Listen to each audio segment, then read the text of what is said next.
What's going on, everybody? Mortem here, this time bringing you a look at Fatekeeper, which launched into early access just yesterday from the time of this video and is bringing you some first-person melee and magic combat. But before we get into all that, just to get the important thing out of the way, I was given a key for this so I could take a look at it from the developers, Paraglacial, so we can see what they have been up to. Now, this game has been on my radar for a little while, but I was waiting for a chance to play it before commenting too much, and probably one of the easiest ways to start this is to simply mention that it is obviously heavily inspired by something like Dark Messiah. And before we get into specifics, let's get into what the early access actually entails and covers, which is the opening several hours of the game, showcasing a lot of the major mechanics, even if there are still some to be added in later. Now, while they estimate on the Steam page there might be about 2 hours worth of content here, in practice I would say it's a little more than that, kind of depending on you and your own skill level, especially when you start hitting the bosses, which may well take a little while. Though it's worth mentioning that for the finalized game, they are shooting for roughly 15 hours of content over the course of the next year and a half while the game is in early access. While that is going on, the game will be steeply discounted. In fact, right now it's only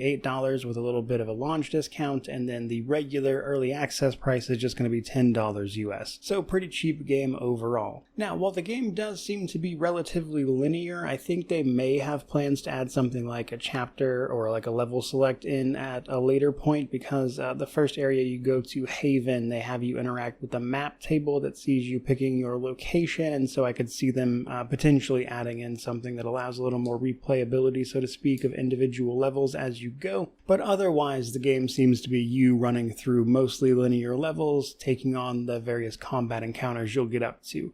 Speaking of, though, I want to start up with a little bit of criticism here. Over the course of early access, I sincerely hope this game gets a bit of a balance pass in some important places, not least of which is your ability to heal. Healing is sparse in this early access period. You need to be very judicious with your health, as you will likely learn pretty quickly. There are simply not a lot of opportunities to heal, and I wound up healing more from just straight up leveling up, which heals you to full, than I did much of anything else. On top of that, I would say the first big boss you get to of two ultimately is this sort of Minotaur demon thing, and it is rough. It is incredibly hard to avoid damage with this guy, and it's just clearly going to be in need of some fine-tuning in the long run. It's not impossible, but it is difficult in the extreme for seemingly no reason. But discounting those two things, I thought the combat was a lot of fun. Now, story-wise, it's probably important to mention that not all of the story elements are present just yet, which means it can be a little hard to follow. The gist of it is that you and your little spirit guardian friend Rat here are trying to take up the power and testing of druids to make you some sort of sentinel, as the game refers to you as, and much of what you're doing level-wise seems to sort of just kind of be gathering up power in service of that, but I'd be lying if I said it wasn't a little too fragmented to follow smoothly just yet. So it's mostly a gameplay forward experience, at least as of this early access release. Now, progression-wise, you may be wondering, you're going to be picking up equipment and items to, of course, equip and swap out. A lot of the weapons play very differently. There's one-handed, two-handed stuff with different damage types. You also ultimately get a few different spells to cast around as long as you have the mana to do so, and as you level up, you'll be augmenting all of that by picking up nodes in the skill tree. Once you pick a direction, it does look like you are locked into that direction until you can loop back around the long way. So bear that in mind if you choose to start, at least as of right now. But much of what this leans into is, of course, just straight up melee combat, allowing you to lean into alchemy or health and mana, that kind of stuff. Now, the alchemy part intrigues me because one of the side systems allows you to combine ingredients to make potions. The thing is, as it stands, combining ingredients doesn't actually give you a better effect. It just gives you the base effects into the potions, and I would imagine if you leaned more into alchemy, that well may change, and you might actually get some pronounced effects, and that may be how they plan to handle healing in the long term. but that's just not something I am sure of just yet. But when it comes to the actual gameplay, it's really all about melee and using your magic spells in various ways. Now, maneuvering the enemy in one form or another is especially helpful, that being kicking them or using your sort of wind spell to knock them back, that kind of thing. And doing that can make difficult fights trivial by simply knocking them into things for one-hit kills. There's also like spikes in the walls and stuff you can potentially kick people into. And you do actually get a telekinesis spell that will pull as well, and that can be useful to force enemies off of ledges to their deaths or simply down to where you could actually reach them. You can even knock some stuff over with it or pull on environmental things like levers, that kind of stuff. And so while you don't get a ton of spells, there is a lot of environmental interactivity with them, and that's before you start getting into the actual melee combat.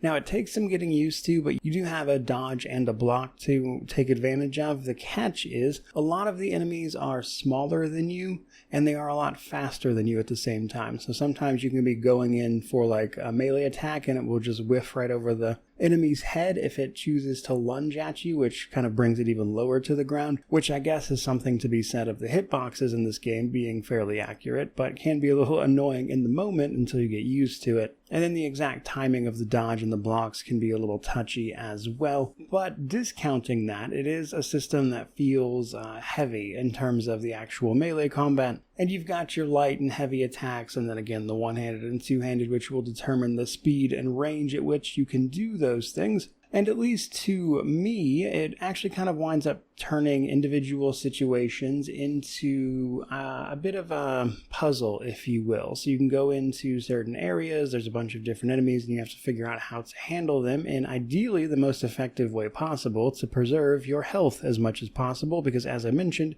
healing is also a bit rare at the moment.